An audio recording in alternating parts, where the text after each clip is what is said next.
ये कहानी है ईशा की, जिसे फ़ोटोग्राफ़ी का बहुत शौक़ था और इसी वजह से वो देश के अलग अलग जगहों पर फ़ोटोज़ खींचने का काम करती थी। एक दिन जब ईशा अपनी फ़ोटोग्राफ़ी के लिए अगली जगह ढूंढने के रास्ते पर चल रही थी, तभी उसे रास्ते में एक जालपुर नाम का गांव मिलता है, जिसका जिक्र मैप में बिल्कुल भी नहीं था। गांव की खूबसूरती देखकर ईशा वहां अपनी फ़ोटोग्राफ़ी के लिए कुछ दिन रहने का फ़ैसला करती है और वो पास ही के एक घर में जाती है, जहां उसे एक बूढ़ी औरत मिलती है। हाँ, तुम इस गांव में रह तो सकती हो, पर शायद तुम्हें इस गांव के बारे में पता नहीं है। ये गांव दिन में जितना खूबसूरत होता है, उतना ही डरावना रात को। कल रात को जो यहाँ हुआ, उसे सुनकर तुम बहुत डर जाओगी। राजू के पापा, दरवाज़ा खोलिए, मैं आ गई हूँ, देखो बाहर। महेश नींद में अपने घर का दरवाज़ा खोल देता है।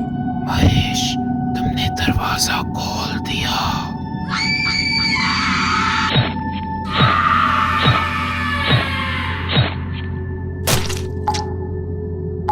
रात को यहाँ छलावा घूमता है और जो भी उसका शिकार बनता है, उसकी बहुत बेरहमी से मौत हो जाती है। छलावे की दो निशानी है कि उसकी कभी परछाई नहीं दिखाई देती और वो शीशे में भी कभी नहीं दिखता।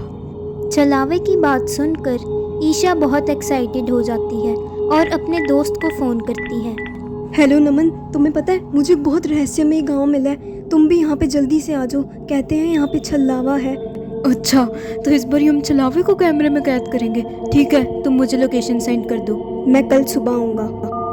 रात को ईशा उस छलावे की खोज में निकल पड़ती है, पर बहुत देर तक ढूंढने पर भी उसे दूर दूर तक कोई भी नज़र नहीं आता।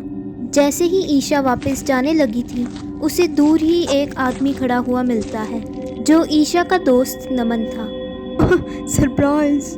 ओ नमन, तुमने तो मुझे डरा ही दिया। वैसे तुम तो कल आने वाले थे। मुझसे इंतजार ही नहीं हुआ, इसलिए मैं आज ही आ गया। जब वो दोनों बातें करते करते चल ही रहे थे, तो ईशा की नज़र नमन पर जाती है, जिसकी कोई भी परछाई नहीं थी। ईशा बहुत डर जाती है और उसे बूढ़ी औरत की बात याद आती है।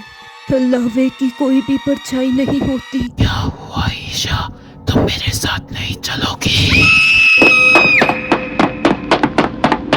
भागते भागते ईशा उस बूढ़ी औरत की झोंपड़ी तक पहुंचती है। मैंने तुमसे मना किया था कि रात को बाहर मत निकलना, वरना तुम्हें छलावा दिखेगा। ईशा की नज़र पास पड़े शीशे पर जाती है, जहां बूढ़ी औरत की कोई भी परछाई नहीं थी। मैंने तुमसे कहा था ना, रात को छलावा दिखाई देगा। आंटी, ये आपको क्या हो गया? ये सब क्या हो रहा है?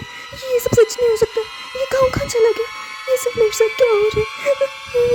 कोई तो बचाओ मुझे। ईशा ये सब सोचकर बहुत घबरा जाती है और वो वहीं बेहोश हो जाती है। आगे ईशा के साथ क्या होगा, देखने के लिए पार्ट